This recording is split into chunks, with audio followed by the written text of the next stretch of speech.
Buenas. ¿Cómo va? Ahora, ¿cuánto hace calor? Bueno, vamos arrancando la clase. Recuerden que el miércoles es el último día para proyectos. ¿Eh? ¿Cómo vienen con eso? ¿Okay? Mañana en teoría hay horario de oficina, pero también está la marcha. Y así que lo que voy a hacer es cambiar el horario de oficina de mañana a miércoles. Si necesitan un mail. Y posiblemente lo haga inmediatamente antes de la clase.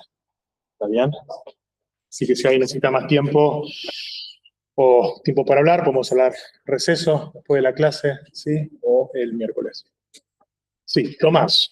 Sí, y los avances proyectos ya son un poco más avanzados, más que el de la semana pasada, que era por el título y Necesito que el issue tenga la descripción del proyecto, tenga sus nombres, no solo el utilizador, y que ya más o menos tenga una idea muy diagramada de lo que van a hacer. ¿Está bien? No tiene que ser exactamente el paso por paso, eso siempre va cambiando, pero si al menos una idea, especialmente los que van a tratar con datos reales también me digan qué datos van a usar. ¿Sí? Que sea lo más importante si quieren hacer algo con datos. ¿Sí? O sea, que no les pase que digan quiero usar datos de esto y estén 3 semanas dándose cuenta que esos datos no van a estar bien. ¿Alguna otra pregunta sobre el proyecto final? Ok. Lo otro, acuérdense de los pull requests para las notas de la clase. Hay 3 pull requests ahora mismo abiertos. Están en general bien, pero recuerden en las notas que necesito que pongan sus nombres. Si así ya me queda registrado quienes contribuyeron a las notas de la materia. ¿Verdad? el de 5 ya está. Bueno. ¿Pusieron los nombres? Sí, en el Readly. ¿Cómo? En el Readly. En el Readly. ¿Qué? Y como decía, lo de la oficina, posiblemente el miércoles, o que mañana es la marcha. ¿Está bien? Y lo otro, acuérdense, la semana que viene no hay clases. ¿Sí? Ya tenemos lunes, este miércoles, no hay clases la semana que viene, trabajan en los proyectos, volvemos la semana que viene. ¿Ok? ¿Otra pregunta logística? El miércoles la clase, o sea, con la parte de consultas a la mañana, más temprano. Yo creería que la voy a hacer antes, justo antes de la clase, y de hecho podemos usar este aula para eso, pero voy a mandar mails. ¿Okay? No. ¿Otra pregunta logística? Ok. En la clase pasada habíamos arrancado con PINs, con la Physics Symphony Networks. La idea de hoy sería continuar un poco con eso, ¿sí? Conectarlo nuevamente con todo lo que son las near ODEs y las Universal Differential Equations, como enfatizar un poco más ese link entre los dos, de las dos metodologías, y hablar un poco más en detalle sobre cómo se implementan o qué detalles de implementación uno tiene que tener en cuenta cuando uno implementa una Physics Symphony Network. ¿Okay? Entonces, para volver un poco a lo que conceptualmente habíamos visto antes, la primera clase había dicho que había, dentro de lo que se llama Physics Informed Machine Learning, que habían 3 familias de métodos.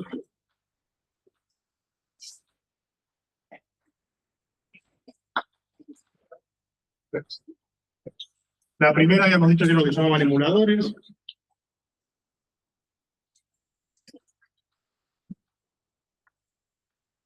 Una segunda familia que imponía restricciones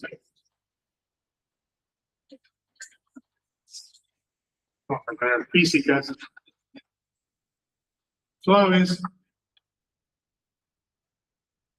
Y la tercera familia eran restricciones fuertes.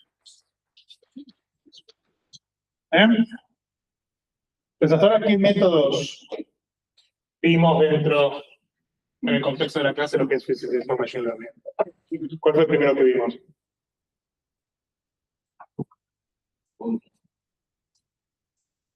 ¿Cuál en particular? ¿Dónde caen las labels ODs?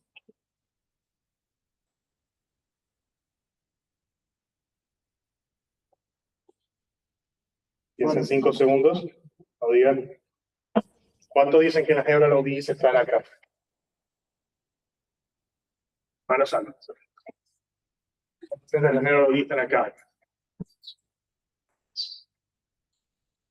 ¿Cuántos acá? Más altos. Muy bien. Acá entran las neural ODs. Ahora voy a decir que bien. Fue confuso. ¿Dónde entran las UDI, las Universal Differential Equations? En el 1, 2, 3.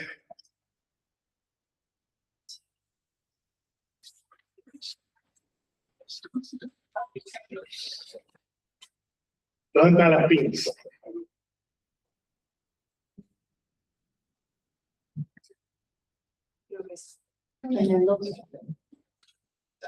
Porque enfaticé mucho que eran compensores con las pins.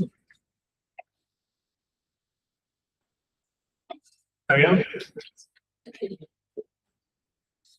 Tratemos, un objetivo para la clase de hoy es que esta distinción sea lo más clara posible. ¿Bien? Entonces, recuerden el caso, es importante enfatizar. Entonces, ¿por qué teníamos, vamos con una UDI? Bueno. Entonces, en el caso de una UDI, recuerden que lo que hacíamos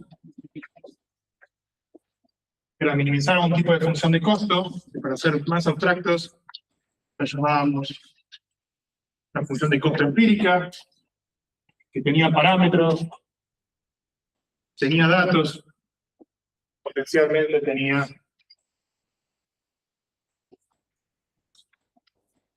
un término de regularización, ¿sí? Y dentro de esta ecuación teníamos una X de θ que satisfacía una ecuación diferencial. Entonces, en el caso de ecuaciones diferenciales ordinarias,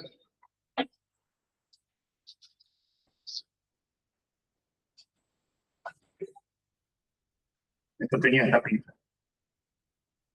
Entonces, ¿cómo, dado un valor de θ, cómo encontrábamos X de t y θ?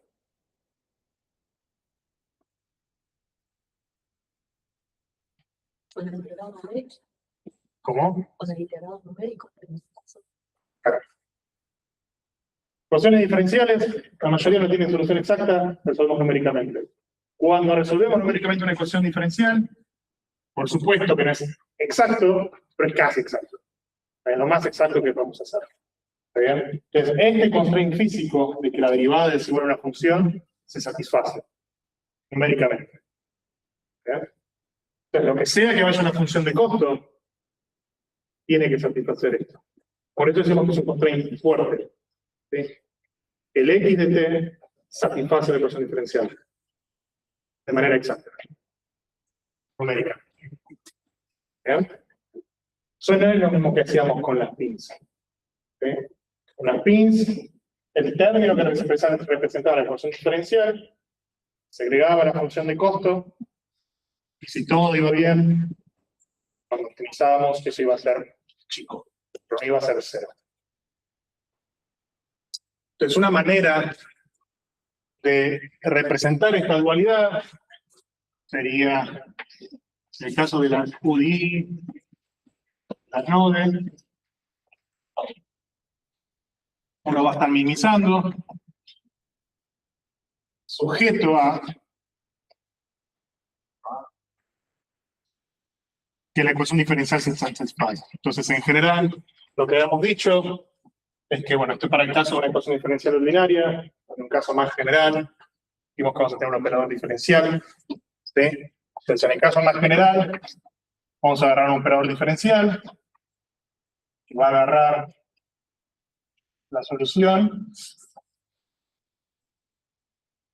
y esto lo iguala a 0, y va a minimizar a un tipo de función de costo, que si queremos va a depender de varias cosas, los datos, dijimos que potencialmente esta trayectoria, parámetro. ¿Está bien? Pero esto es igual a 0. ¿Sí? Lo que hace que esto sea un constraint fuerte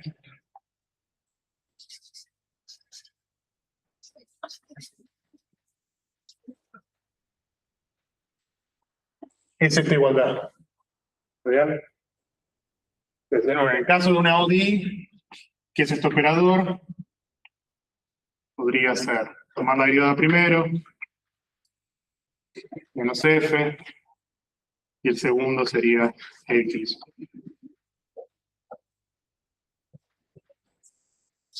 ¿Bien? Entonces, tiene que ser 0. ¿Sí? Que se satisface la ecuación diferencial. No aproximadamente 0. 0. ¿Sí? En una PIN, voy a entrar un poquito más a la derecha. Sí, un poquito.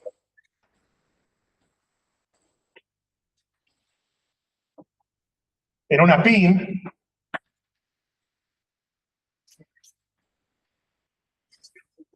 uno minimiza. Ah, y algo importante. ¿Sobre quién es esta minimización?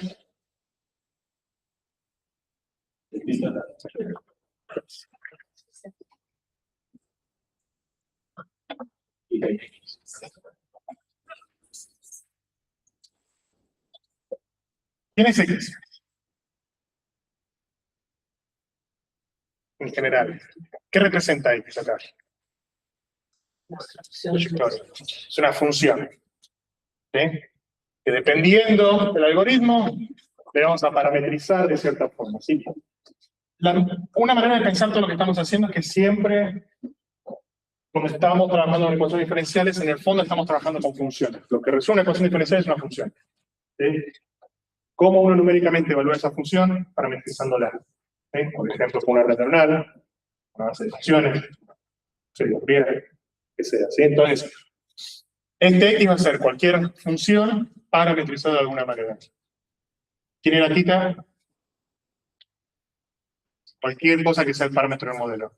Pueden ser los 4 parámetros local Volterra, pueden ser todos los parámetros de todas las redes neuronales que estamos considerando, puede ser cualquier cosa. Cuando vamos al mundo PIN, uno puede pensar que está minimizando también la función de costo.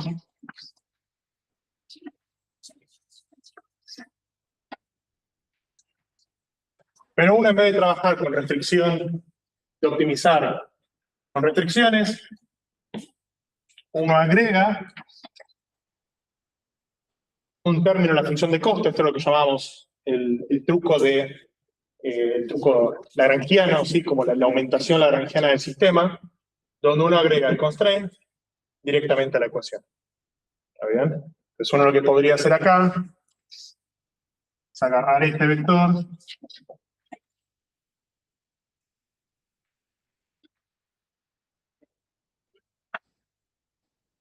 tomarle norma y agregar la función de costo.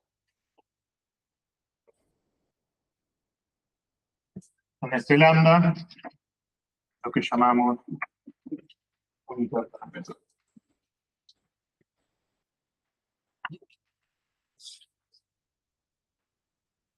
¿Bien? Entonces, esto de agregar esto es suave.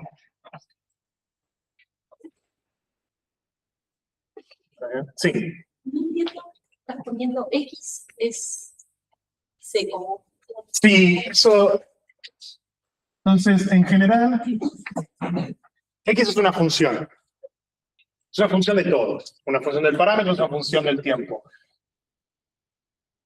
Cuando uno pone el puntito, quiere decir que está pensando esto como función de esta variable dado esto fijo. Es una función de las dos, pero es una manera de enfatizar que este término está viendo a X como una trayectoria en el tiempo, ¿sí? El punto se evalúa en todos lados. Mientras que θ lo pensamos fijo en nuestra variable a optimizar. Acá, ¿está bien? Es una manera de enfatizar que esto está mirando a esto como una función de su primer argumento, el funcional. ¿Está bien? Pero obviamente función tanto del tiempo, como del parámetro, como posiblemente del espacio, de X y Z.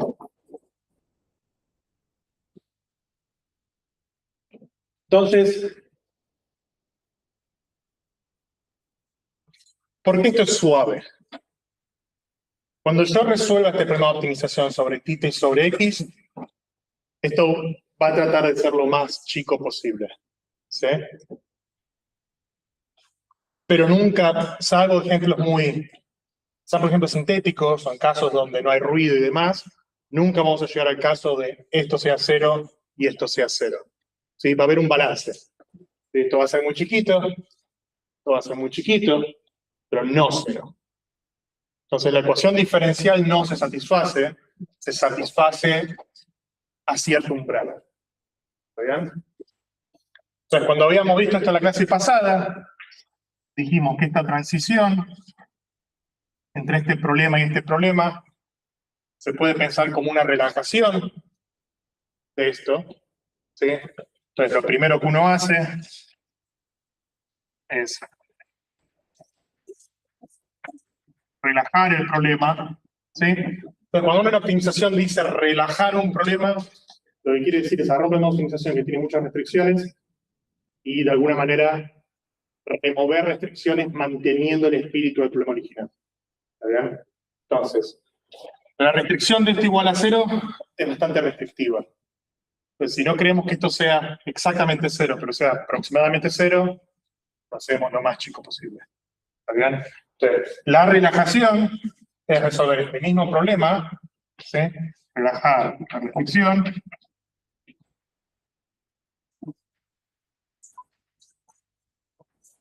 Vamos a ponerle norma de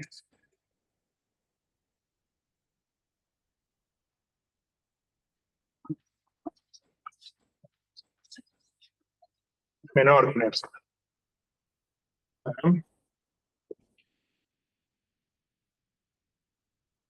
Y después el segundo paso había sido lo que llamamos dualidad lagrangiana.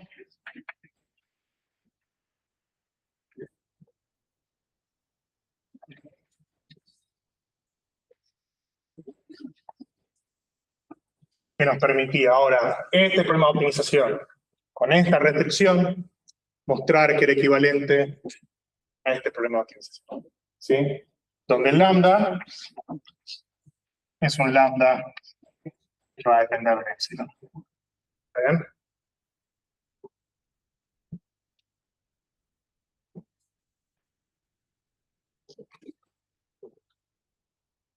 Entonces, de esta formulación parece un poco más claro que este menor o igual que epsilon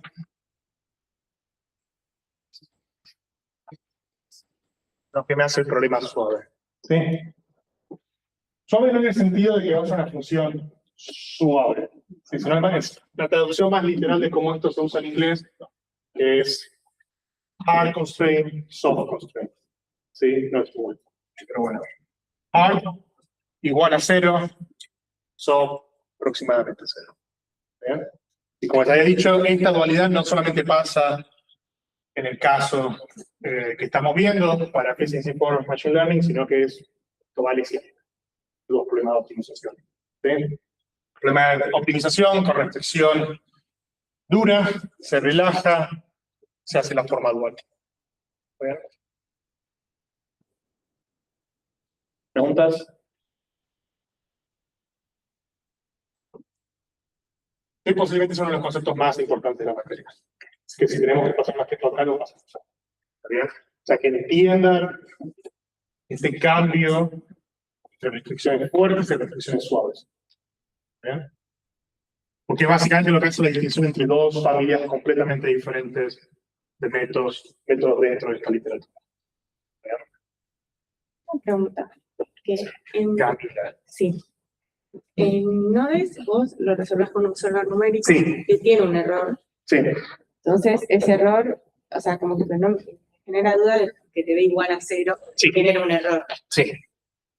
Va a haber un error numérico. Yo dije que me gustan mucho los solvers numéricos. Hay algo que me gusta mucho de los solvers numéricos, es que uno puede controlar la tolerancia del solver. Entonces, es cierto que uno nunca resuelve la ecuación diferencial en su forma de manera exacta. Pero vos con un solver numérico tenés un nivel de control en cuánto error querés. No es tampoco tan exacto, pero yo puedo dar un solver numérico y decir, que eso creo que les había mostrado una vez, quiero que resuelvas esta ecuación diferencial a una tolerancia de 10 a la menos 12. Los errores van a ser de 10 a la menos 12. Van a estar menos. ¿Querés relajarlo? ¿Querés resolver, pero no tan exacto? Pones una tolerancia de 10 a la menos 13. ¿Sí? En un problema de ecuaciones diferenciales en derivadas parciales, vos vas a tener que discretizar el espacio. Cuanto más discretices el espacio, más resolución. Más resolución, más costo computacional. Pero vos tenés una noción de que en un solver numérico, vos sabés que tenés un error numérico, pero vos lo controlás. Vos sabés exactamente qué tan chico lo querés y puedes controlar eso.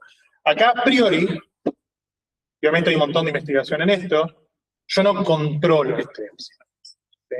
Vos cuando escribís, cuando uno resuelve una PIN, uno elige el lambda, o hay algoritmos para elegir el lambda, y resulta que por dualidad lagrangiana sabemos que esto se corresponde a un épsilon. ¿Sí? Pero vos no sabes cuál épsilon es. ¿Sí? Vos después podés ir, pues evaluar la ecuación diferencial, ves que esto te dio más o menos 10 a la menos 4 y te quedaste contento. Pero no tenés un control tan suave sobre la precisión numérica que tenés. ¿Sí? O sea, todo esto, en los casos más complicados, va a tener problemas de aproximación numérica. ¿Sí? Las pins también van a tener problemas de aproximación numérica. Pero en el caso de un constraint fuerte, esta igualdad la pueden poner numéricamente tanto cuanto yo quiera. Pero sí, va a haber un error numérico. ¿Cuál de los dos pensar sobre la X? Lo de la no queremos para las familias. También las dos dices. Lo que habíamos dicho, que esto también había sido un poco confuso, es que en realidad el problema de UDIs y nodes, nos sacábamos el X de acá resolviendo la ecuación diferencial. Es como que uno puede invertir esta relación. Entonces, uno puede pensar que esta reflexión de acá, en el fondo, es una función g de x y de θ igual a 0, lo cual, si uno es muy bueno, puede escribir esto como un x igual a la menos 1 de θ. Yo me refería más a lo de dualidad lagrangiana o pins. También, sobre x y θ. O sea, el problema de dualidad lagrangiana, esta relajación, es la misma minimización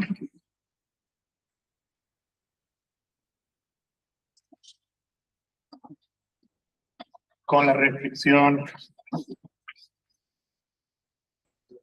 de su menor o igual a epsilon. O sea, si es este mismo problema, menor igual, menor igual. Valor absoluto. Me acuerdo que también lo que dijiste que cada menos uno iba a ser estimábamos lo que No, G menos 1 acá es el solver numérico. Para este caso. pero eso es un numérico. En este caso, si yo puedo hacer esto, es porque resolvés el problema numérico. Si dado θ, puedo calcular x, que es la proyectoria. Eso es lo que hace el solver numérico. Por eso, en general, cuando estábamos pensando en este problema, si bien es matemáticamente equivalente a esto, lo estamos pensando como a este problema. Porque podemos hacer esta transformación extra y sacar la restricción con el solver numérico. Sí. ¿Y podés recordar la diferencia con la primera familia, con los simuladores? Ahora voy a hablar de simuladores, sí.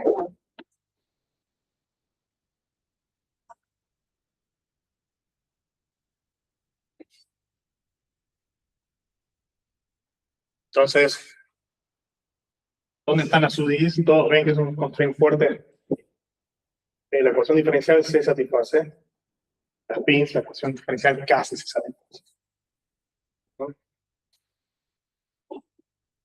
Pero vamos a seguir hablando un poco más de esto ahora. La pregunta de Denise. No vimos ningún emulador. Yo presenté los emuladores en la primera clase. Los emuladores son esta otra familia de métodos que básicamente lo que tratan de hacer es resolver la ecuación diferencial de una manera mucho más barata. ¿Está bien?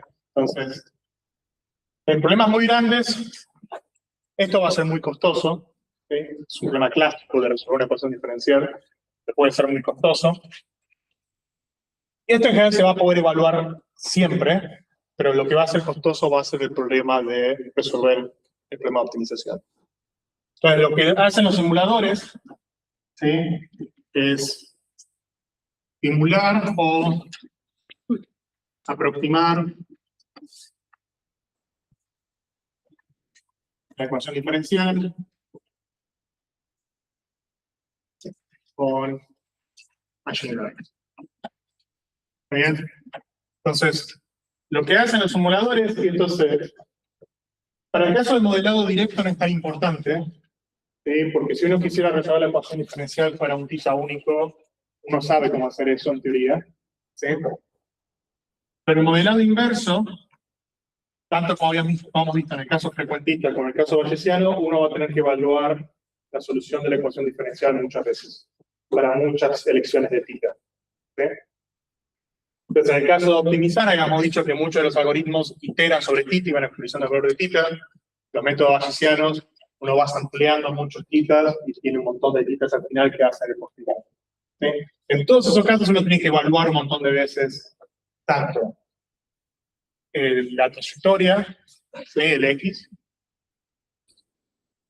como la función de costo y demás. Pero en particular lo que es complicado obtener es la solución de la ecuación de X. Lo que van a hacer los emuladores es reemplazar eso directamente con una red neuronal. ¿Bien? En el curso no vamos a ver mucho de esto. Si a alguien les interesa en particular la parte de emuladores, es sumamente interesante. Por lo general requiere un montón de tiempo entrenar esos bichos, ¿sí?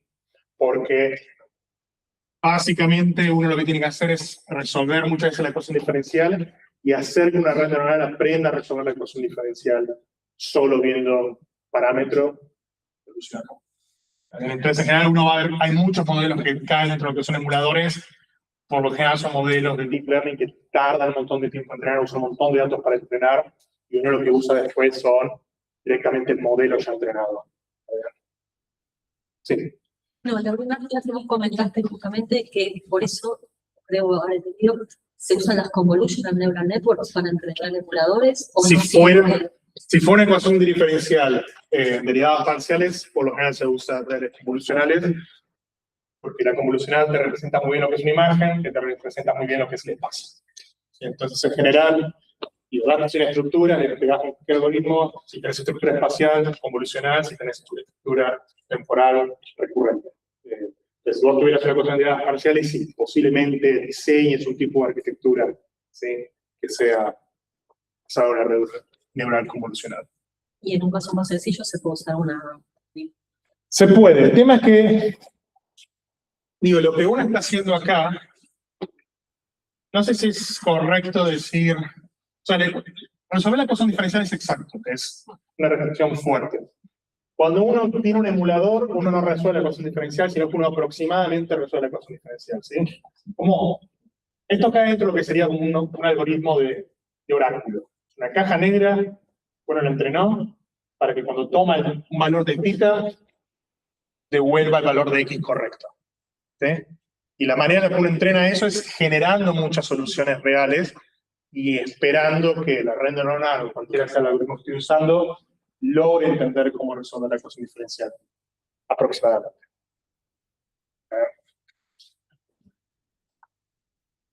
¿Sí? Tengo una pregunta de eso. ¿Qué es lo que buscamos ahí? Tenemos una red neuronal que resuelve la ecuación diferencial, pero ya teníamos nuestro solver. Pero son costosos. Ah, ok. Entonces, ¿a uno se le ocurre un ejemplo de ecuación diferencial difícil de resolver en su propia investigación? Estos. Stokes full, no, tipo. ¿Qué más?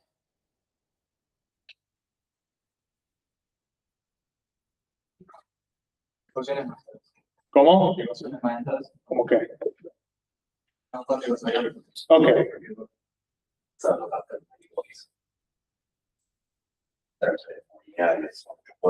Ujú. En mi ámbito, que es la cosmología, cuando uno resuelve la evolución del universo en teorías alternativas, tiene muchas ecuaciones no lineales y acopladas. Exacto. Y eso cuesta. Sí. Claro. A mí me gusta mucho el modelado de geodínamo, el núcleo líquido de la Tierra que genera el campo magnético. Una vez fui a un workshop que tenía que ver con tectónica de placas, y tratando de entender cómo todo se relaciona. Queda un tipo, un alemán, al workshop, con un disco duro, así enorme, pesado, en la mesa. ¿Qué hay ahí? Hay una simulación del geodínamo. ¿Cuántos parámetros corriste? 1. ¿Cuánto tiempo tomó? 8 meses. Eso es así. O sea, hay cosas que son difíciles de modelar. Las ecuaciones están. Geodínamos es Navier-Stokes, Maxwell, escribe analíticamente. No hay mucha vuelta que darle. Pone unas condiciones de contorno, por lo general muy simples, y resuelve la ecuación diferencial. Eso puede tomar 8 meses para una elección de parámetros. Ahora, imagínense que ustedes no quieren correr una sola evaluación de ese algoritmo, quieren correr varias, porque están optimizando algo. Entonces, por cada tita que uno quiere probar son 8 meses. Entonces, ese es exactamente el tipo de problema donde uno quiere usar un emulador. ¿Sí? Porque si uno entrena un emulador, el emulador tomó 1 año de entrenar, después me va a evaluar la solución de esa ecuación diferencial en segundos, menos de segundos. Es simplemente una red neuronal que evalúa algo. ¿Sí? Lo difícil es hacer que el emulador capture la física. Ya la captura de manera aproximada. Pero básicamente va a pasear al solver numérico. ¿Sí? Es decir, solver numérico siempre te va a dar la verdad. Trata de hacer algo que es aproximado. ¿Está bien? ¿Y qué tienen de una de las ecuaciones diferenciales? Son muy difíciles de resolver. Pueden ser muy difíciles de resolver. Pero esto vuelve a análisis 1. Si yo te doy una solución de una ecuación diferencial, es muy fácil saber si es correcta. Uno simplemente evalúa. Entonces, el problema que es, si yo escribo una ecuación diferencial, resolver puede tomar mucho tiempo, numéricamente. Pero si viene alguien y a mí me da una solución, yo la introduzco en mi ecuación diferencial, veo que me da más o menos 0 o 0 y estoy contento. Entonces, ahí es donde este tipo de algoritmos brillan. ¿Sí? Porque no importa lo que haga la caja negra. Yo siempre puedo garantizar si resolví o no la ecuación diferencial, más o menos. ¿verdad? De nuevo, son algoritmos que son difíciles, están exactamente orientados a resolver problemas como resolver el geodínamo, resolver las ecuaciones de Navier-Stokes, resolver DFT, Density Functional Theory, que es uno de los algoritmos más favoritos de los químicos cuánticos. ¿Sí? Todas ese tipo de cosas, si uno puede pasar como un emulador, va a poder hacer cosas más complicadas. ¿No? Y recuerden que siempre, tanto en emuladores como restricciones suaves, como restricciones fuertes, el foco no está pensado tanto en el modelado directo. No nos interesa resolver la ecuación diferencial, solo para resolver la ecuación diferencial. Nos interesa hacer el problema inverso. Hay observaciones, tengo un modelo que creo me genera esas observaciones, pero tengo que calibrarlo para que me ajuste los parámetros correctos. ¿Está bien? Entonces, no es simplemente evaluar una vez, es evaluar muchas veces. ¿Sí? Entonces, en particular, con las pins, está la idea de que las pins en general van a ser buenas para modelado directo, no para modelado, perdón, para modelado inverso. Que uno no va a usar una pin solo para resolver una ecuación diferencial. Que fue el primer modo que mostré en la clase pasada. Si el modo 1 era directo, el modo 2 era inverso. El pin se usa en su modo inverso. Si el modo directo es una manera de esquematizar lo que la pin está haciendo. Pero si uno quiere resolver una ecuación diferencial, lo más eficiente siempre va a ser el método numérico. Pues hay otras limitaciones. Puede ser que no haya software para hacer el modelo numérico y eso también simplifica el uso de una PIN. ¿Sí? Pero en términos de eficiencia, garantías de convergencia y demás, para modelado directo siempre el método numérico le va a dar una PIN. Modelado inverso, la PIN nos va a dar algo nuevo. ¿Está bien?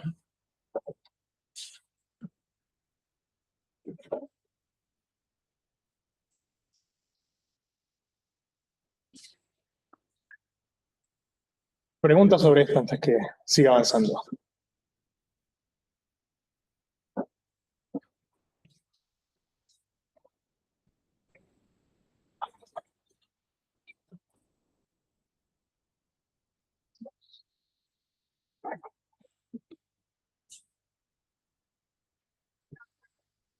Algo que podría hacer.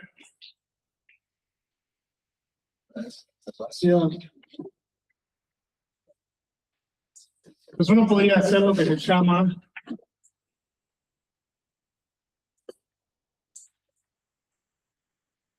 una hard-pin. Entonces, imaginen que nuestro punto de entrada, nuestro punto de inicio es una pin. ¿Sí? Y quieren poner el constraint fuerte. ¿Qué puedo hacer? ¿Qué tan grande? Para que sea jardín, finito. Pero entiendo lo que se llama una hard pin. Es una hard pin, es una pin más lambda K, si quieren, tendiendo a infinito. ¿Sí? Y ese lambda K es el término de regularización de Sharp. ¿Sí?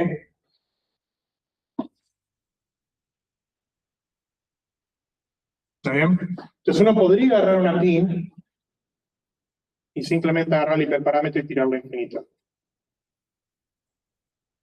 Y eso representaría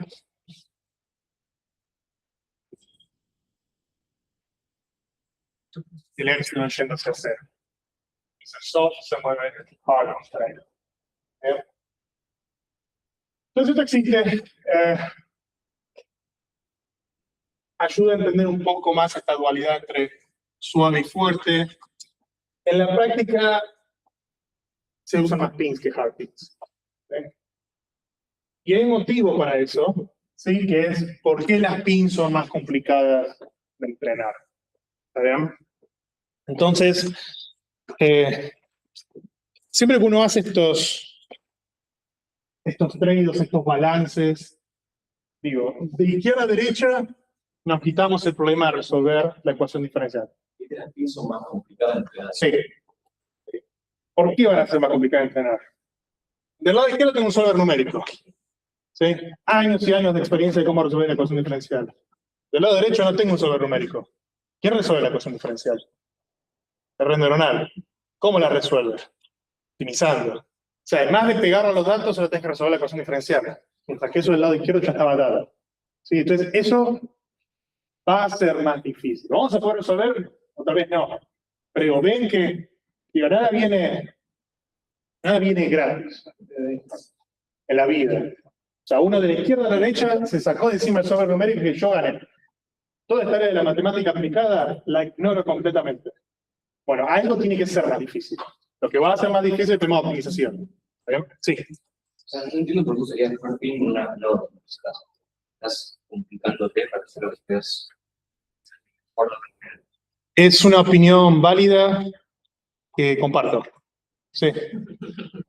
O sea, yo estoy presentando a las dos familias de métodos. Yo tengo mis opiniones también acerca de cómo hacer esto. Mi corazón está acá, pero hay motivos en los cuales uno quiere usar esto. Ahí van a haber ejemplos concretos donde uno va a querer usar una PIN. ¿Está bien?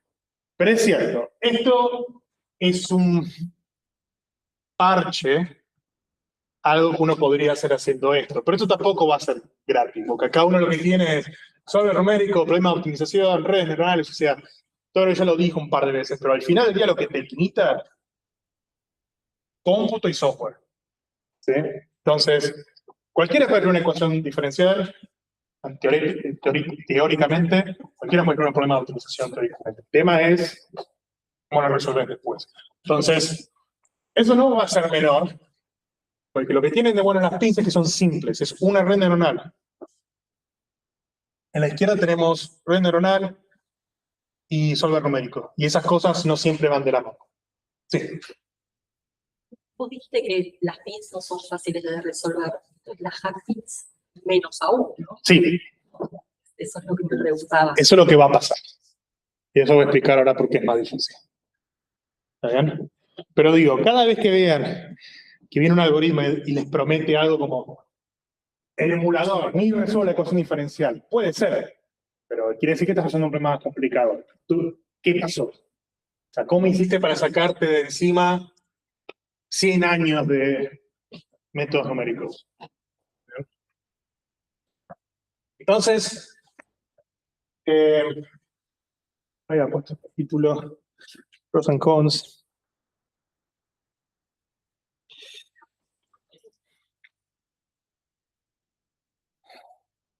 Es un poco lo que estaba diciendo. No sé si quiero hacer un título ya que sea como ventaja y desventaja, porque eso vendría mejor un poco más adelante, pero hacemos esto así. ¿Por qué? O dificultades en entrenarte. ¿Sí? Dificultades.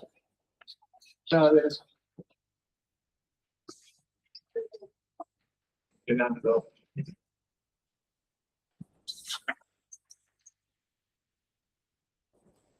Entonces, primero lo voy a hacer bien grande. Desarrollamos un gráfico de las dos variables que estamos optimizando. Tenemos x, con cerquita, y x, de nuevo, lo pensamos como una función de tiempo, podría ser también x e y, o z, y depende de θ. ¿Está bien? Entonces, grafiquemos primero nuestro constraint, ¿sí? O sea, para cada θ, uno resuelve la ecuación diferencial y obtiene un valor de x punto θ. ¿Sí? Así que esto define una función. ¿Bien? Vamos a escribir esa función. Entonces esta función, si no quiere, sería la curva de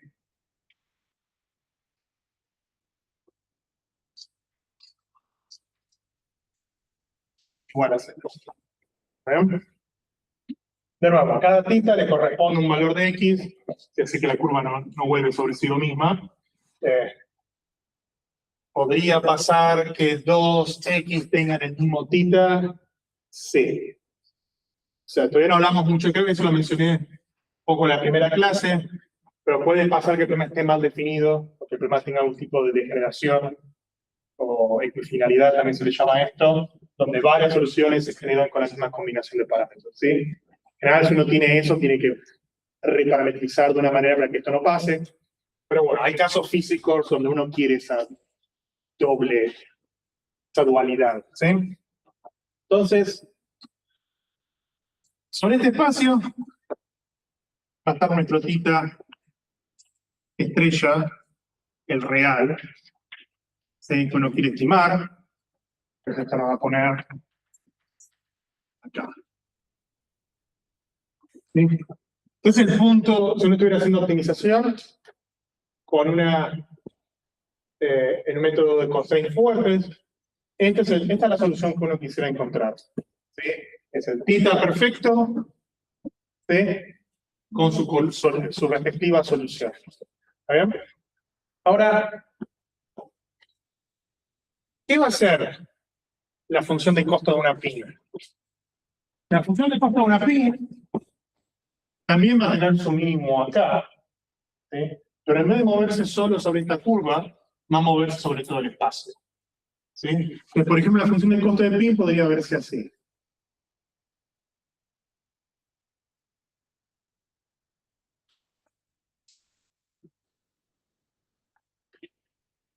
¿Ah? Esto sería...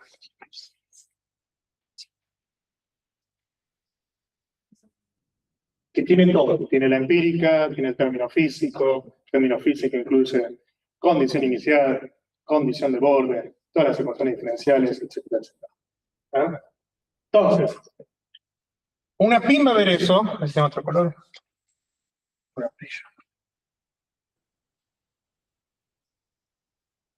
Una node o una ODI va a ver solo lo que esté acá. ¿Sí? O sea, si grafico sobre esa curva, la función de costos se minimiza, si debería hacerlo al revés. Pero digo, entiende que si yo puedo moverme sobre esta curva, ¿sí? Simplemente estoy optimizando sobre θ. ¿Sí? Nunca me muevo fuera de la curva.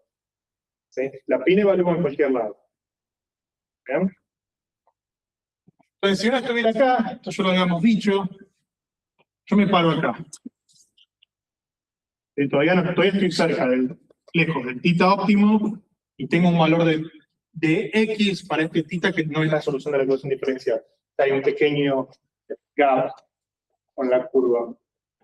Entonces, esto lo vamos a seguir hablando en la clase, es un poco nuestro próximo tema, pero dijimos, todos estos problemas de optimización se van a resolver con algoritmos de optimización, y habíamos dicho que para este tipo de problemas vamos a necesitar información sobre gradientes. O sea, vamos a necesitar al menos algoritmos de primer orden.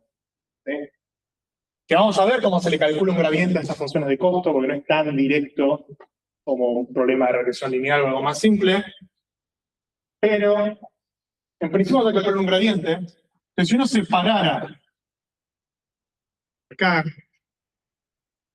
con el método de constraint fuerte, el gradiente directamente va a apuntar sobre esa variedad, sobre esa curva, la dirección del θ correcto. ¿Sí? Nunca se sale de esta restricción, porque la restricción es fuerte. ¿Qué va a hacer una pi? Va a pararse acá, a mirar todas las curvas, la forma en general de la función de costo, y va a moverse en la dirección de menos el gradiente. ¿Bien? Que posiblemente llegue a un punto que tampoco satisfaga exactamente la ecuación diferencial y va a seguir iterando. ¿Está bien? Entonces,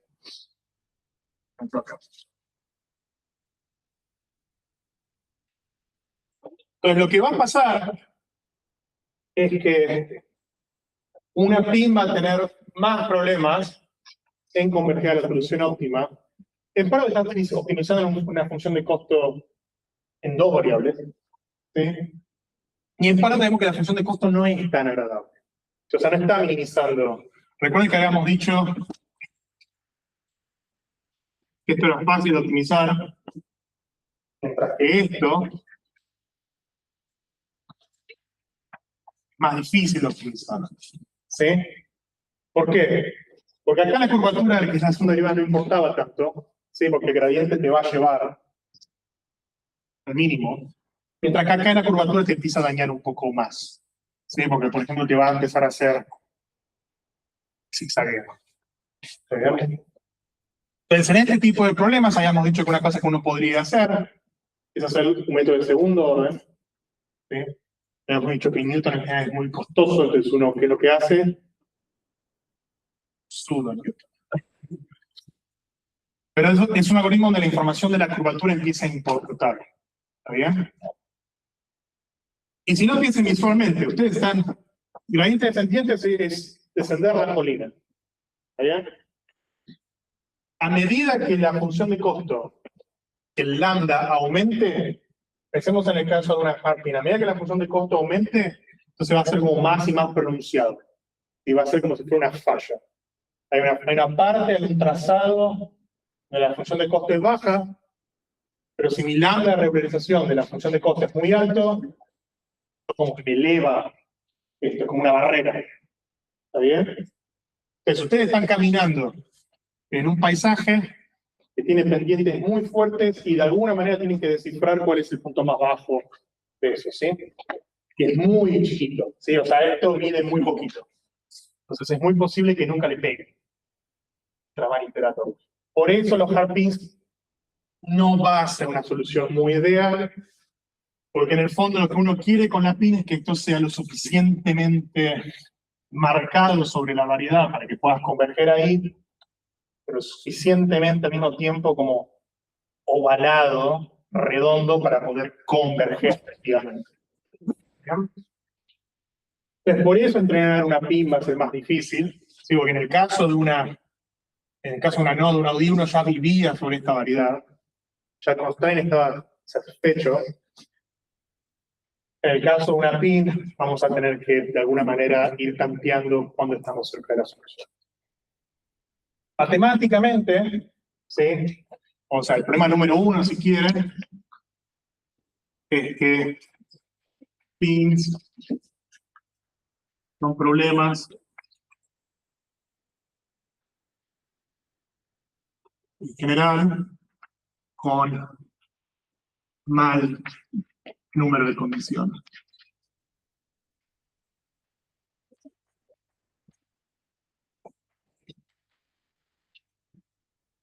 Vamos a acordar lo que es la condición, un problema o el número de condición. Ya que la lineal, Como varía un tema, cuando varía un poquito en la ¿y cómo se cuantifica eso? todos los autovalores. Pues, segunda derivada. Imaginen que nos paramos acá. ¿Sí? Este es el tita estrella óptimo. Entonces uno lo que puedo agarrar es el hessiano.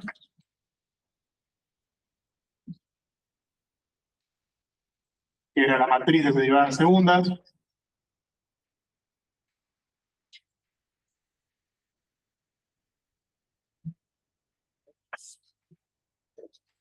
Este es el hessiano. Lo evaluamos en el punto óptimo. Le calculamos sus lambda autovalores.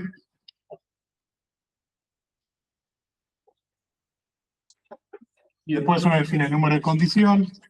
Por lo general se usa una letra kappa como lambda max sobre lambda min. ¿Está bien? Entonces, si el problema se ve como un circulito, todos los autovalores son 1. Si lo que representan estos autovalores es uno diagonaliza el hessiano, ¿sí? Uno siempre puede. Si existe la derivada segunda, que es una matriz simétrica, las matrices simétricas se diagonalizan. Que calcula los autovalores y lo que mide los autovalores de gestión es cuánto varía la función en cada uno de los autovectores que forman una base ortogonal. ¿Está bien? Entonces, más autovalor, más cambio una función en una dirección, menor autovalor, más chato es en esa dirección. Entonces, ¿qué va a pasar? Cuando nos paremos acá, va a haber una dirección donde la función de costo tal vez varía poco, va a haber otra dirección donde la función de costo varíe mucho. ¿Sí? Entonces, este valor, este número de condición kappa, va a ser mucho más grande que 1. ¿Sí? Y esto es lo que me va a determinar que optimizar ese problema va a ser más complicado. ¿Bien? Y si uno conociera el hessiano, uno podría hacer cosas mejores. Pero recuerden, en la práctica uno no calcula, no sabe el hessiano, puede aproximarlo, pero esto le juega a uno en contra en la última optimización. ¿Sí? Que el número de condición sea malo en general, tanto en Machine Learning como teoría clásica de optimización, te va a jugar en contra. ¿Está bien? Te va a hacer el problema de optimización más difícil. ¿Bien? Caso extremo, lambda min es 0, hay una dirección donde la función de costo es completamente chata, en esa dirección no puedes optimizar, es todo lo mismo. Y en la otra todo varía mucho. ¿Sí? Entonces esto va a hacer que las pins en general sean difíciles de entrenar. ¿Sí? Lo puedes hacer por entornos. Calcular el capa en distintos entornos, quizás por un capa que son tan malos que te hacen saber eso se comporta bien. Podrías, pero ¿por qué la solución última del capa debería ser bueno? Imagínate que vos tenés tu pin. El lambda lo tiraste casi infinito. El número de condición aumenta con el lambda. Sí, o sea, uno podría, heurística, ¿sí? Capa va a ser un capa de lambda que se va a ir a infinito cuando lambda se vaya a infinito. Yo creo que es bastante cierto. Déjame pensar un segundo. Sí, rompes todo. O sea, más lambda, más marcado, En esta dirección, la función de costo está completamente dada por el error empírico, porque el regularizador es 0. O sea, vos sabés exactamente cuándo varía acá, y eso es fijo, mientras que cuánto varía esto es lineal lambda. Tirás lambda para arriba, el número de condiciones se te fue. Entonces, acá donde empieza un poco el arte con las pinzas, es decir, querés que el lambda sea grande porque querés que el constraint sea lo más fuerte posible, pero sabés que el problema de optimización se te va a hacer lo más complicado con el lambda. Por eso en una smart team uno no tira lambda infinito de una, eso lo debería haberlo dicho antes. Uno entrena con un lambda 1, converge. Uno después aumenta ese lambda, converge. Uno lo va haciendo gradualmente. ¿Sí? Arrancás con lambda igual a 1, después lo haces 10, después lo haces 100, después lo haces 1000, de manera tal que al menos te aproximaste a la solución y después empezás a marcar, ¿sí? Como la frontera de la función de costo. Entonces eso te puede ayudar. Pero a priori esto te va a representar un problema. En cualquier problema de optimización.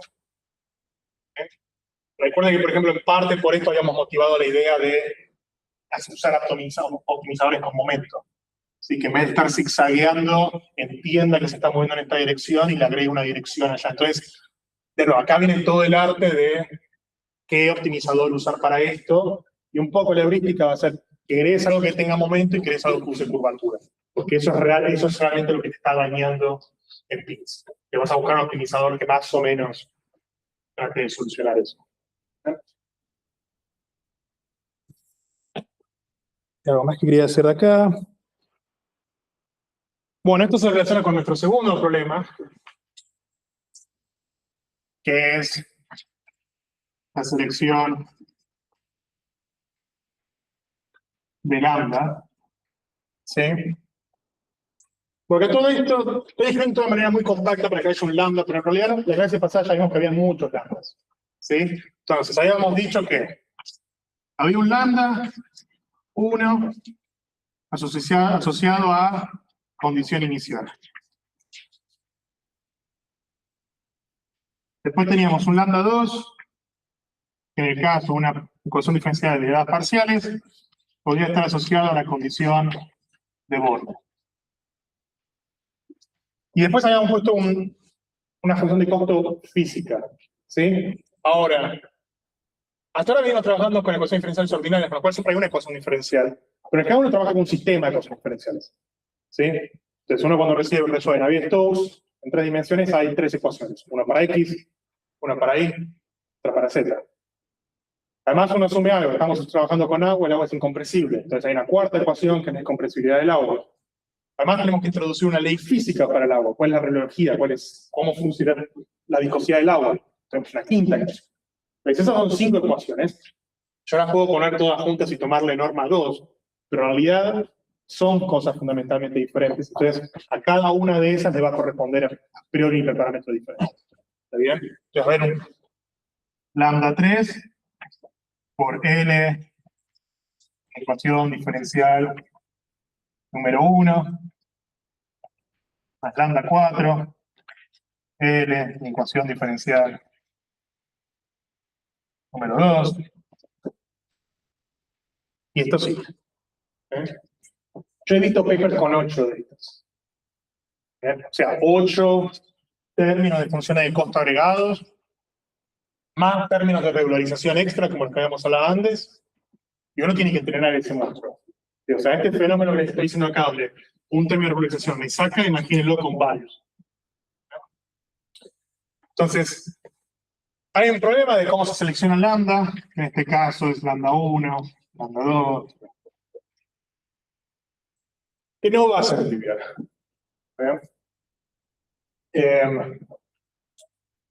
Susana, sí. Sí, no incluimos datos ahí todavía. No, esto es solo el término de regularización. Sí, el término empírico, si querés, es el que no tiene un lambda, por lo general. Sí, porque si no, rascalo todo. Pero ese es el término físico, digamos, esta parte. O sea, si uno tiene una función de costo que tiene n términos sumando, uno tiene n menos 1 hiperparámetros a seleccionar. ¿Sí? ¿Se acuerdan que yo en un momento, cuando hablé de dónde viene la función de costo, le dije que muchas veces estos hiperparámetros se corresponden con ¿Cuál es el estimado de ruido? Si en el caso de regresión lineal, esto era 1 sobre 2 sigma cuadrado, como que hay una noción de que eran lambdas. Acá se fue todo al diablo. Dios, acá ya esa noción de esto representa tal error es mucho más difícil de recuperar. Se puede, pero hay que hacer un poco más de trabajo.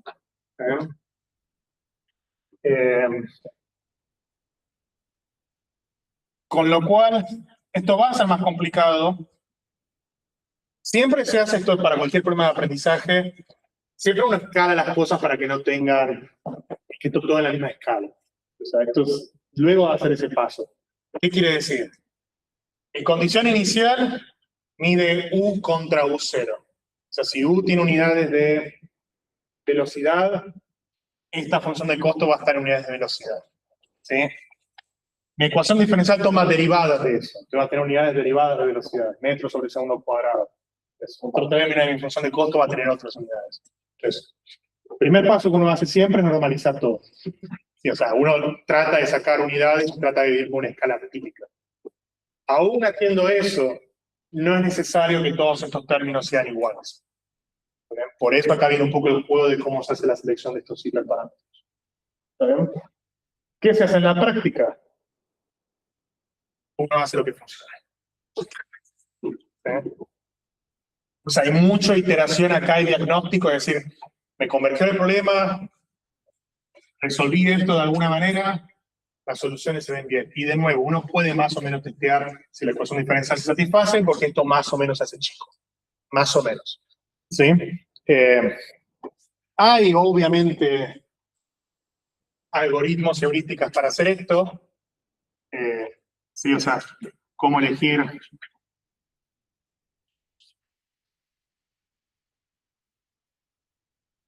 hay algunas heurísticas. Una puede ser, como decía, adimensionalizar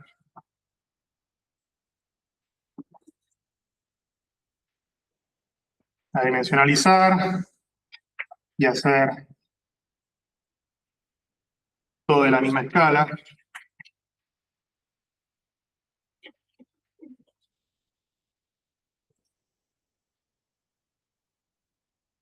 ¿Eso qué querría decir?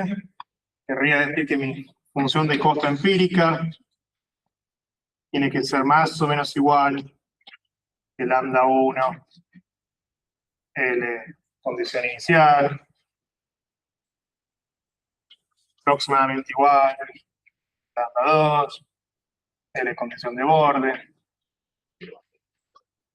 etcétera, etcétera. ¿No? Entonces uno podría buscar los lambdas, ¿sí? O sea, podría hacer un hiperparámetro adaptativo que busque los lambdas hasta que todo esto sea más o menos igual. ¿Sí? Pero en la práctica eso también va a ser difícil. ¿Por qué? Porque uno quiere que todo esto sea igual en el tita óptimo. Es el que estoy tratando de buscar. Entonces, si uno convergió, uno quiere que de alguna manera esto pase. ¿Sí? Eso es general para cualquier problema de aprendizaje. Si tienen 5 términos de función de costo y los optimizan todos, cuando converjan no quieren que uno de esos términos sea 5.0 y el otro sea 10 a la menos 4. Ahí hay algo que no... O sea, lo único que importó fue un constraint, el 10 a la menos 4 no importa. Podría ser 10 a la menos 4, 10 a la menos 3, 10 a la menos 2, está todo igual. Entonces, en general, uno cuando optimiza quiere que todo se balancee. El tema es que uno puede asegurar que eso se balancea al final.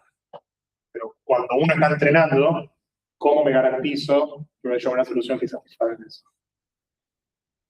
Entonces, esto es lo que cae dentro de llama hiperparámetros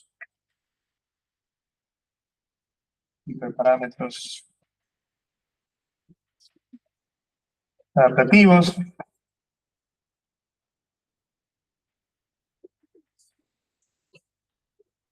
Que es que estos lambdas van a ir cambiando sobre iteración. ¿Está bien? Entonces esto se va a evaluar, todo esto se evalúa en un tita,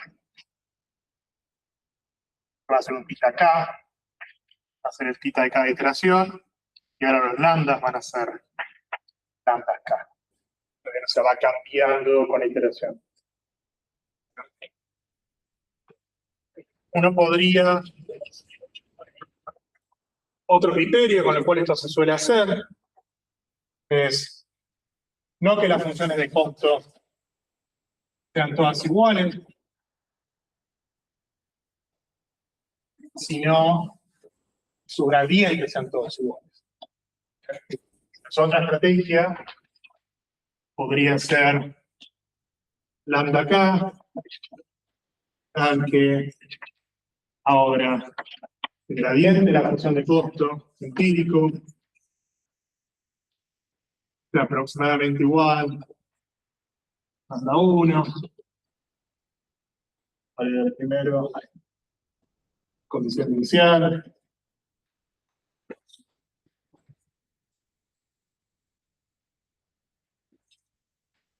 ¿Está bien? Entonces, ¿por qué uno haría eso? Porque en el fondo lo que uno está haciendo con el problema de optimización es calcular un gradiente cuya evaluación es la suma de todos los gradientes de la función de costo. Entonces uno quiere que todos los términos de revalorización estén contribuyendo a esa actualización del parámetro.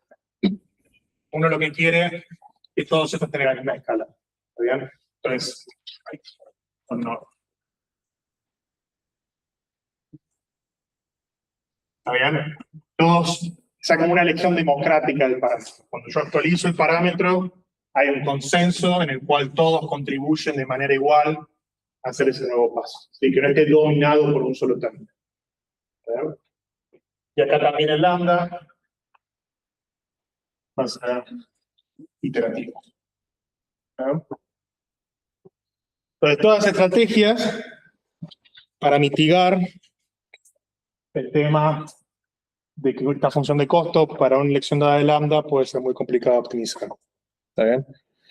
Esto también puede pasar con una PIN en el mundo real. Uno agarra la función de costo, elige lambda igual 10 a la menos 4, no converge, la eligen 2 por 10 a la menos 4, a la 4 y convergió. ¿Sí? O sea, va a ser muy sensible a la elección del hiperparámetro. Entonces, que el hiperparámetro se pueda mover y adaptarse, te puede jugar a tu favor.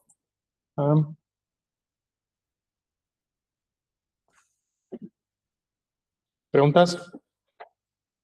Estamos hablando de adaptativo, ¿no? Sí, son los dos esquemas donde el lambda se elige de manera adaptativa.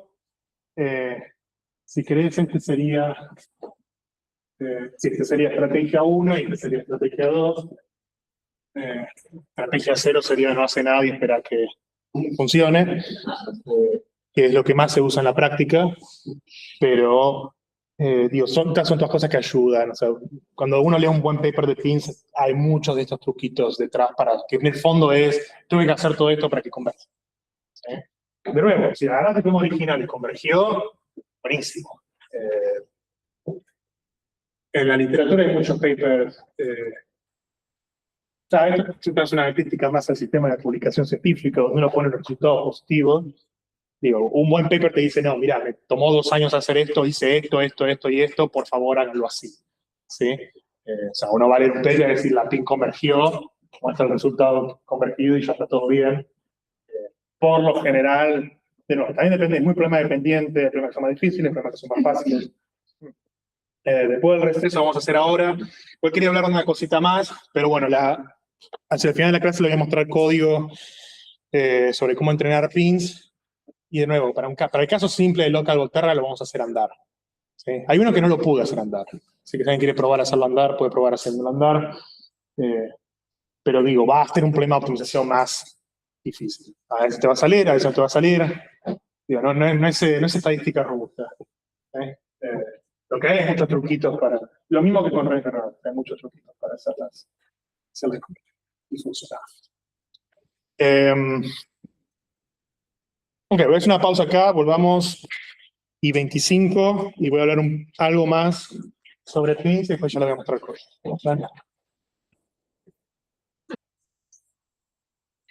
Cortita.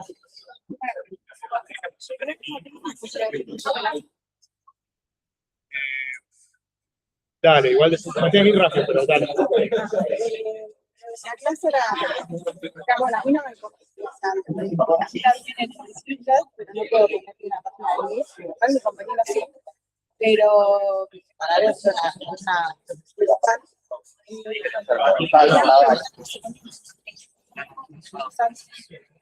¿Te acertas? No, todo lo mismo. El mismo pull request, sí. Eso era una, o sea, lo aplicamos la parte del proceso. Sí, Entonces, el tema del espaciado entre ecuaciones, las ecuaciones, yo cuando hago la vista previa la veo mal, ok, sin el espaciado. tiene el espaciado, como que me parece que no más detalle, si no O dejarlo así. Eso me fijo, pero... Después le pregunto si Dale. puede hacer eso, bien. Perfecto. Sí, yo le entendí que no era necesario. Pues está poco usa con el símbolo de especie. Yo por lo general pongo comilla, más. Si ya automáticamente me hace el frente en el lápiz. Igual puede ser algo con el tema del peso. Pero no importa. Si lo pueden hacer, sí. Está bien. Sí, no pasa nada. Oye.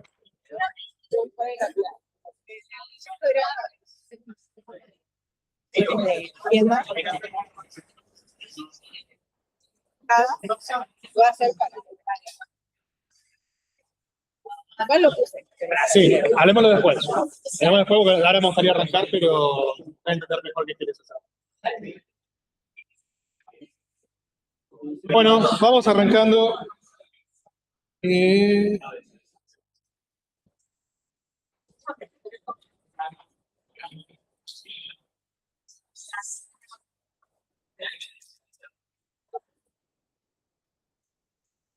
¿Se ve bien en todos lados? ¿Sí? Sí. Debería porque está viéndose ahí. Con lo cual, sí. Estoy compartiendo pantalla. Dice acá que estoy compartiendo pantalla. Listo, gracias. Entonces, ¿qué nos queda? Poco menos de media hora. Hay un par de cosas más que quería comentar con Pina, así que voy a hacer pizarrón, código mientras avanzamos con esto. Pero acá tengo implementados 3 ejemplos. Un forward pin, un forward hard pin y un inverse pin. ¿Está bien? El primero no lo pude hacer funcionar, así que si alguien quiere probar a hacerlo funcional, es desafío abierto. Es muy simple, todos los códigos se ven muy parecidos. Entonces lo vamos a seguir haciendo para nuestro ejemplo local Volterra. ¿Sí? Recuerden de nuevo, las pins son mucho mejores para ecuaciones derivadas parciales. ¿Sí? Con estructura espacial, ahí es donde brillan un poquito más. Pero bueno, desde el punto de vista pedagógico, uno lo puede hacer para cualquier tipo de ecuación diferencial. Entonces lo que vamos a hacer es tener nuestro sistema de local Volterra. Esto es el mismo código que ya veníamos viendo. ¿Sí? Esto genera la dinámica de local Volterra y genera una solución de referencia, ¿sí? Con los parámetros reales. Y con nuestro método rungecuta favorito en Julia, que es este Tisauras 5. ¿Está bien? Entonces esto genera una solución de referencia. Ya podemos ver las trayectorias si quieren. Entonces son estas trayectorias rojas, ¿sí? Los datos correctos. ¿Sí? Y lo que hacíamos luego era definir una red neuronal. ¿Está bien? Entonces acá sí también voy a pasar un poco.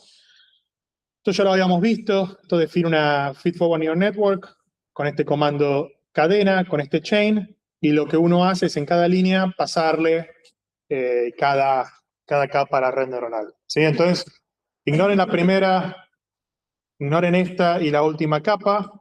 Lo que está haciendo las otras capas es mapear una variable en 5, 5 en 10, 10 en 10, 10 en 2. ¿Está bien? Es una red neuronal chica. No podría ser algo mucho más grande acá. Funciones de activación son tangentes hiperbólicas. La última no tiene nada, así que por default debe estar usando sigmoide. Y esto es algo importante también. Uno nunca enchufa una red neuronal sin pensar un poco qué está pasando.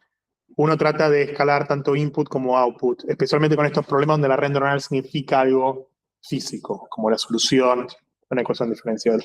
Entonces, la primera capa,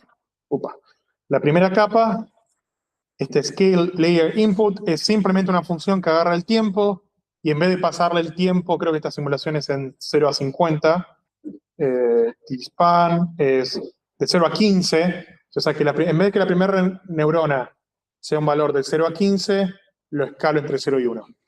¿Está bien? Y lo mismo voy a hacer con la última capa, como la dinámica, eso ya se lo sabíamos en una de las figuras. Esto no. Acá, a ver si hay una de las trayectorias. Como la dinámica parece estar moviéndose entre 0 y 40, simplemente en vez de que devuelva, perdón, dije sigmoide, esto es una ReLU, simplemente multiplico por 10 para que me lo lleve toda una escala del orden de las cosas que estoy tratando de calibrar. ¿Bien? Entonces esto, olvídense en el punto de vista, o sea, ahora voy a explicar conceptualmente. Conceptualmente tiene sentido que uno está escalando para que la neuronal ya de alguna manera hables en las unidades correctas, ¿sí? Pero desde el punto de vista puramente optimización, ¿por qué esto me va a servir? De nuevo, cualquiera puede escribir un problema de optimización, lo difícil es resolverlo. Entonces, ¿por qué esto me va a ayudar la optimización?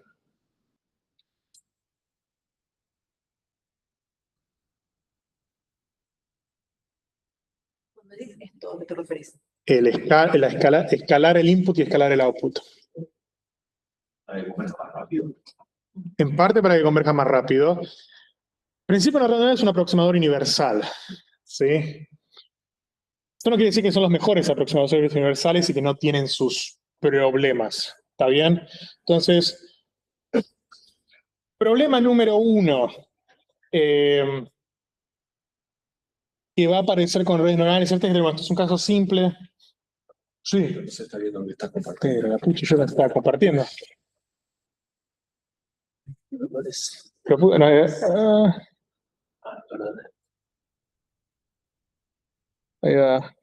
Ah, Volví a la otra pantalla. Ahí. no llegó. ¿Está bien? Sería-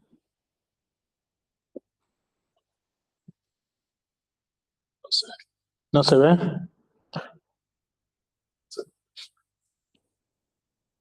Es el mismo conocer a Spring que ahí cambió lo que está presentando. Vamos a ponerlo Ahí. de nuevo. Ponelo. Sí. Marcar. Obvio, Google. Ahí va. Gracias. Hablando de redes neuronales. ¿Cuándo escucharon hablar del bias espectral de las redes neuronales? Cero. Esto posiblemente lo voy a explicar un poco mejor en la próxima clase. Pero si bien las redes neuronales son aproximadores universales, ¿sí? Tienden a fitear menos funciones de baja frecuencia que funciones de alta frecuencia. ¿Está bien? Entonces esto para las pins va a ser un gran problema, porque si han visto ecuaciones, soluciones de Navier-Stokes con turbulencia, escalas grandes van a escalas chicas, uno tiene un montón de detalles finitos, la frecuencia de la señal va aumentando en una simulación, con lo cual que una red neuronal no me aproxime bien frecuencias altas y me priorice frecuencias bajas, va a ser un problema. ¿Está bien? Entonces, eso va a ser un problema con redes neuronales. Lo que una manera de mitigar ese tipo de problemas es directamente que ya el input y el output de la red neuronal, pensar que lo que sea que uno le va a la red neuronal, de entrada va a estar de orden 1 y lo que va a salir va a ser orden 1. ¿Sí? Y después uno lo lleva al orden que uno quiera. En eso ayuda. De nuevo, puede llegar a converger, casos simples debería converger, pero en general como receta, esto no hace ningún tipo de daño. ¿Sí? No estoy diciéndole, o sea, no estoy haciendo trampa haciendo esto, simplemente estoy eligiendo parametrizar mi red neuronal de una manera tal que ya entienda que el tiempo va de 0 a 15, que los lobos y conejos van de 0 a 50. ¿Sí? Facilito, posiblemente converjan menos iteraciones, pero ya esto apunta también a mitigar este tipo de problemas de lo que se llama el bias espectral de las redes neuronales, que voy a mencionar un poco más la próxima clase también. Uno setea la red neuronal. De nuevo, todos estos son hiperparámetros, uno podría jugar con estos, y después uno lo que tiene son los puntos de colocación. ¿Está bien? Entonces recuerden que en una PIN uno tiene que elegir puntos en el espacio donde uno va a evaluar la condición inicial. O sea, en el caso de una ODE, eso es solamente el punto inicial. Condiciones de borde, donde en los bordes uno evalúa la ecuación diferencial, la condición de borde, perdón, y después donde en el dominio uno evalúa los residuos de la ecuación diferencial. ¿Sí? Entonces vamos de nuevo a la imagen. La imagen era esta.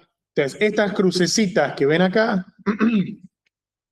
son los puntos de colocación. Es donde la red neuronal se está evaluando para calcular el residuo de la ecuación diferencial, que es dx de t menos f de x. ¿Está bien? Y después hay un punto más, que es el U0, que en este caso es simplemente esta condición inicial. ¿Está bien? Entonces, este claramente es un ejemplo que no convergió bien. Sí, si ustedes lo dejan corriendo más tiempo, converge, los dejo ahí para que jueguen. Me interesa más mostrar los otros ejemplos. Pero uno evalúa estas cruces. En todas las cruces se está evaluando la ecuación diferencial y además, en el punto de entrada, en el punto negro, se está evaluando la condición inicial. ¿Está bien? Entonces, en este caso, la condición inicial convergió perfecto. ¿Sí? Pasa por el círculo. Recuerden que la línea punteada es el output de una red neuronal. Toma tiempo, devuelve conejos y lobos. ¿Está bien? Condición inicial la pegó perfecto. Alrededor de 0 le pareció pegar un poco mejor y después empezó a desviar de la solución de la ecuación diferencial. ¿Ah? ¿Por qué pudo haber fallado esto en este problema en particular?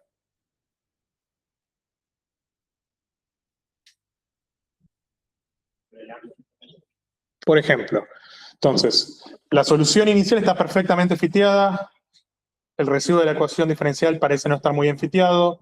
¿Esto qué puede significar? Tal vez le tengo que dar más lambda. Si le tengo que dar más lambda, le tengo que dar más peso a mi término de ecuación diferencial versus el término que está evaluando la condición inicial. ¿Está bien? Hay otro problema. Sí. ¿No dijiste antes cómo elegir los puntos de colocación? Ahora voy. Entonces, los puntos de colocación no están distribuidos uniformemente acá. Y esto va a ser un gran tema de cómo se hace esto en una PIN. Hay dos familias de puntos de colocación acá. Hay uno que se hace uniforme. Sí, o sea, uno elige el número de puntos de colocación. 100, podría ser más. Uno elige cuántos puntos de colocación pone y en este caso simplemente esto es una uniforme. ¿Está bien?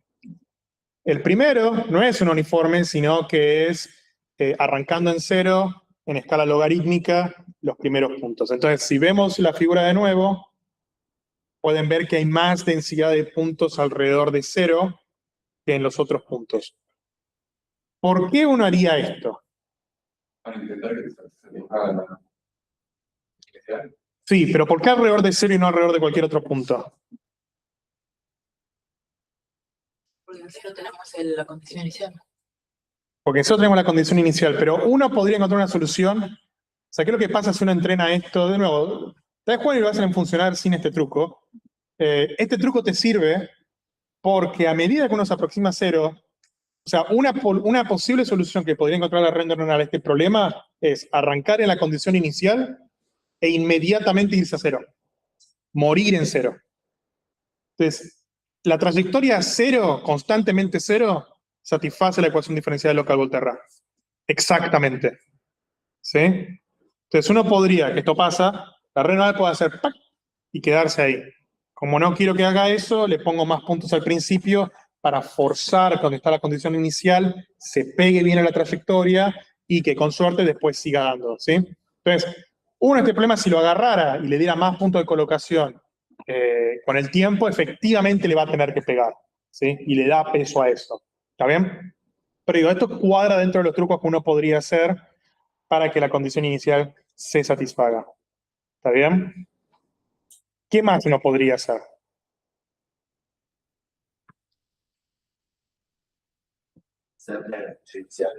Por ejemplo, yo estoy fiteando la red neuronal, me está dando las trayectorias punteadas y yo quiero que le pegue a la condición inicial y le pega a las curvas. No le puedo prohibir directamente que se vaya a cero. Podrías, tampoco te asegura que no se vaya, que se vaya a ir a las trayectorias. ¿Sí? Uno podría hacer eso. Pero en particular, ¿qué podría hacer con la condición inicial? O sea, la condición inicial está tratada como un soft constraint. Si es un término en la función de costo. ¿Se les ocurre una manera en la cual se podría imponer como un hard constraint?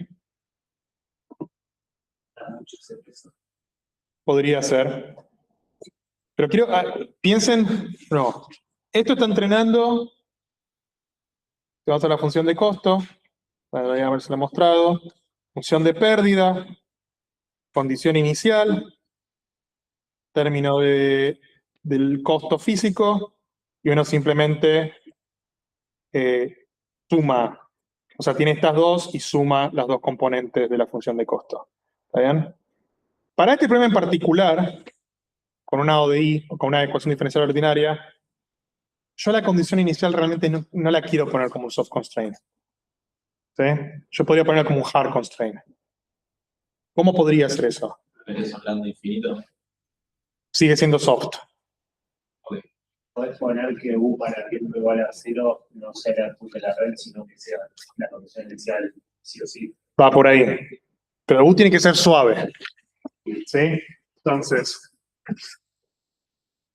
Como arrancarle un número para que te quede. ¿qué estamos haciendo ahora? Y U de tita como función de t en la red neuronal evalúa a tiempo t. ¿Qué le puedo hacer a esto para que satisfaga la condición inicial? Vas rezando y.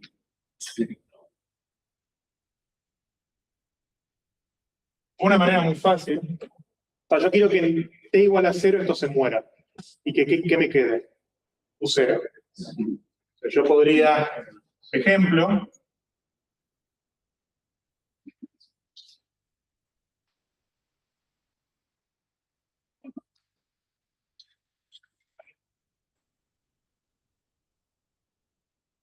entonces, ¿qué pasa cuando t es igual a t0? La red neuronal muere y me quedo U0. ¿Qué pasa para cualquier otro tiempo t? La red neuronal vive y tiene el más U0. Bueno, la red neuronal calibrará eso. Hay cualquier factor tengo que sea cerrado en un factor cuantitativo de la Sí, debería. El t menos t0 no está muy bueno, porque esto crece linealmente con t. Lo cual quiere decir que la red neuronal tiene como que desaprender un trend lineal. Entonces, algo mucho más inteligente que uno podría hacer es hacer U0 más una función de t.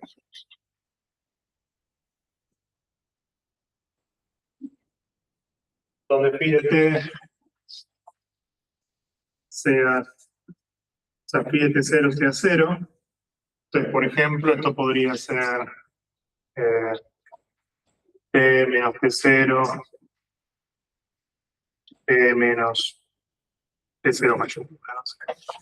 Entonces, en t0 esto muere, ¿sí? Y cuando t se va a infinito, esto se va a 1. Es una función que hace 0.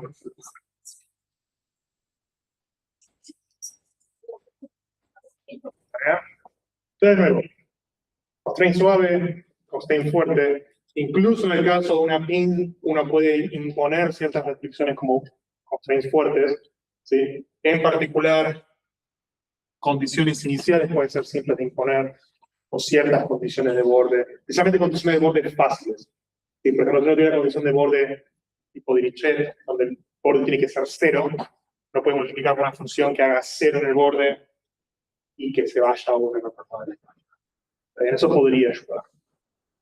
De nuevo, en el caso más complicado, este término va a seguir teniendo el término de regularización de la PIN, va a seguir teniendo un montón de términos, con lo cual, estas son cosas que uno puede hacer para mitigar. En vez de resolver una optimización con 7 términos que se están sumando, tal vez uno lo puedes absorber como un constraint suave. ¿Está bien? Pregunta. T0 mayúscula.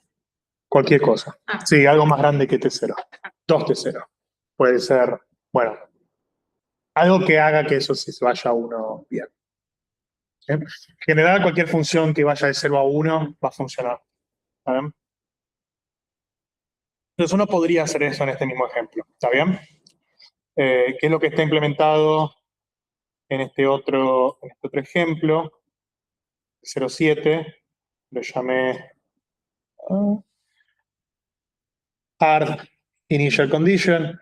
Creo que esta me ha dado un poquito mejor. Le faltaba converger. ¿Sí? No es ideal. Si quieren jugar con esto, yo no me voy a volver loco haciendo entrenar la PIN en este caso, porque es el caso donde no espero que funcione muy bien. ¿Por qué? Porque la estoy entrenando para entrenar a resolver una ecuación diferencial. ¿Sí? No espero que brille en este caso. Donde va a brillar va a ser el problema inverso, ¿sí? Que es donde ahora lo que me interesa es no solamente está la condición inicial, sino que ahora hay puntos, hay observaciones. En este caso, observaciones sin ruido. Entonces, ahora durante la trayectoria, el problema está mucho mejor restringido, porque no solamente tiene que evaluar la solución de la ecuación diferencial a cada punto, sino que además tiene que matchear la observación. ¿Está bien? Entonces, el problema anterior, en un sentido, tenía una dificultad extra, que de nuevo, uno lo puede tunear, cambiar los parámetros, en algún momento va a andar. De nuevo, el problema anterior no estaba resolviendo la ecuación diferencial, o sea, ya sabías hacer. Este problema ya es más interesante porque ahora está no solamente ajustando la condición inicial, sino que además ajustando la trayectoria. ¿Está bien? Y en este caso estamos ajustando local Goterra sin conocer los parámetros. ¿Está bien? Entonces, En el caso anterior conocías. en el caso anterior conocía los parámetros. En el caso anterior estaba resolviendo la ecuación diferencial directamente. Eso lo voy a mostrar después. Pero en este caso, no solamente está evolucionando la trayectoria x de t, sino que el parámetro θ, que se corresponde con el alfa, beta, delta y gamma del local Goterra, está evolucionando sobre la simulación y efectivamente converge al parámetro real, que es el que está con las líneas punteadas. ¿Está bien? Entonces, cuando ven esta figura, todavía no, esta está ajustándose el x de t, que genera la trayectoria, y se está ajustando también los parámetros del local Goterra. ¿Está bien? Sí. ¿Cómo estás recuperando los parámetros? De Todo. Está todo en el código. Está todo, sí, está todo en el código, pero te puedo mostrar. Esto, de nuevo, Julia es hermoso porque permite hacer todo esto de una manera tan compacta. Entonces, ¿quién es θ? Es mis parámetros de la red neuronal y mis parámetros de la ecuación diferencial ordinaria. Entonces, mi variable a optimizar incluye mis 4 variables físicas, mi red neuronal parametrizando x de t. ¿Sí? En el caso de la PIN más genérica, donde por ejemplo estoy recuperando un campo, sería parámetro de la red neuronal número 1, parámetro de la red neuronal número 2. ¿Sí? Cualquier cosa entra dentro de lo que es θ acá. Esto evalúa la derivada temporal. Esto lo vamos a ver. Esto que está acá está mal. ¿Sí? Se puede hacer. Pero todavía no hablamos de programación diferencial, todavía no hablamos de automatic differentiation. El código todo esto está en las diferencias de la ecuación diferencial, y todavía no tocamos cómo se evalúa la ecuación diferencial, se hace con diferencias finitas. ¿Sí? Cada derivada temporal, cada derivada espacial se discretiza y se usa, es una función de costo. En la vida real, uno no va a hacer diferencias finitas, uno va a hacer automatic differentiation. ¿Sí? Así que eso lo vamos a ver. Tomás. Una pequeña pregunta, ¿puedo de los gráficos? Sí. Porque viendo el gráfico me subió una pregunta de que veo que todos los parámetros en la misma época, más o menos, que se encuentre el óptimo. Sí. ¿Eso es casualidad o es que como me surge la idea de que los parámetros están en la misma ecuación, como para una vez que convergía uno, medio que el otro también tiene que haber convergido, porque si no, vamos a llegar. Sí, además pensar que si tenés el parámetro y movés uno solo, digo, como que en realidad todo el entorno de los parámetros te sirve más o menos. O sea, no tiene sentido que converja uno sin que haya convergido el otro, porque te da una trayectoria completamente diferente. O sea, que lo que converge es el vector. Si querés. O sea, uno podría agarrar este gráfico y tal vez más informativamente sería calcular la norma del vector alfa, beta, delta, gamma menos el verdadero, norma 2, y eso sí va rum y toca 0 en un momento. ¿Saben? ¿Podría pasar con otro problema que converja primero un parámetro antes que el otro? Sí. ¿Está bien? Entonces el diagrama de fases, estas son las funciones de costo, cómo van evolucionando. En este caso, yo no hice ningún tipo de calibración de lambda, por eso posiblemente los primeros ejercicios no convergieron bien. Pero si quieren jugar y volverse un poco locos para resolver local vector con una pin, se puede. Esto es un gráfico que te muestra cómo va convergiendo y pueden ver que la función de costo de los datos, que es la azul, no está exactamente en la misma escala que la función de costo física, que es la naranja. No importa mucho, ¿por qué? Porque estos datos son sintéticos y no hay error. ¿Está bien? Entonces, todo se va a ir a cero. ¿Sí? En caso real, la función de costo empírica no se va a ir a cero y el trade-off entre estas distintas funciones de costo va a importar un poco más. ¿Sí? Entonces, en un caso muy particular, lo otro que uno puede hacer, que está lindo, es esto que está acá, que es el error que se comete en las trayectorias con la PIN. ¿Está bien? Entonces, en principio, esto es el error absoluto, tanto para X como para Y, o sea, conejos y predadores, y lo que uno puede ver es cuánto las trayectorias le pifean a la verdadera. ¿Está bien? Entonces, en los puntos de colocación está todo bien, donde están los puntos de las observaciones está todo bien. Cuando uno se aleja de eso, tiene como esos puntos que van. Así que el error sube. ¿Está bien? Entonces, esto también va a ser un tema de decisión con una PIN, porque yo lo que hice acá fue elegir una grilla constante. ¿Sí? En realidad, uno no va a hacer una grilla constante, sino que va a resamplear la grilla de los puntos de colocación donde se evalúa la función de costo. ¿Sí? Entonces, hay varias maneras de hacer eso también lo voy a hablar en la clase que viene, pero lo que uno podría hacer es simplemente resamplear los puntos de manera uniforme cada época, ¿está bien? Cosa que esto no pase. O lo que uno podría hacer, lo que se llama important sampling, que es samplear más puntos donde la ecuación más está pifiando. Pues si hay una parte donde ya ajustó, déjala bien. Si hay una parte donde tenés este pico azul que está muy alto, ahí vas a samplear más puntos, de manera que ahí la función de costo baja. Y uno va haciendo eso de manera aleatoria. ¿Okay? Todas decisiones que uno tiene que tomar cuando uno hace una PIN, que de nuevo, ¿por qué tenemos que tomar estas decisiones? Porque te está sacando del Cyber Solver numérico. Sí, o sea, el tema de que vos tengas que evaluar la función de derivadas parciales, la ecuación diferencial, tengas que elegir punto de colocación, es lo que te hacía el algoritmo, lo que te hacía el solver numérico. El paso te lo daba el solver numérico, ahora el paso lo vas a tener que elegir vos de otra manera. ¿Está bien? Entonces, de alguna manera, estas son las cosas que te vienen, que tenemos uno que tiene que tratar, dado que no tengo más el solver numérico para socorrerme y resolver la ecuación diferencial. ¿Está bien? Pero de nuevo, uno lo puede hacer funcionar. Así que estos son un par de ejemplos. El código lo voy a subir hoy, así que si quieren jugar, buenísimo. Si alguno quiere hacer andar el 6 y el 7, hágalo, haga un commit al repositorio. Yo no me voy a volver loco haciendo funcionar un pin para resolver un local Volterra forward, porque como dije, soy muy fanático de los solver numéricos y eso para mí se resuelve con un solver numérico. Pero les quería mostrar un poco los truquitos que uno va haciendo en el medio y efectivamente el caso real que uno va a estar trabajando es el pin inverso, donde uno calibra los parámetros y la red neuronal me está dando la evaluación de la trayectoria. O sea, en este caso resolví tanto la ecuación diferencial como calibré los parámetros. Hice todo en uno. ¿Sí? Computacionalmente esto tarda más que lo que veníamos haciendo. ¿Sí? Las nodes yo se las corría en vivo, entonces si lo hubiera corrido en vivo hubiera tardado 10 minutos. ¿Está bien? El gradiente va hecho con respecto a todos los parámetros. Sí. De la red más Todo junto. Tanto. De eso vamos a seguir hablando. ¿Okay?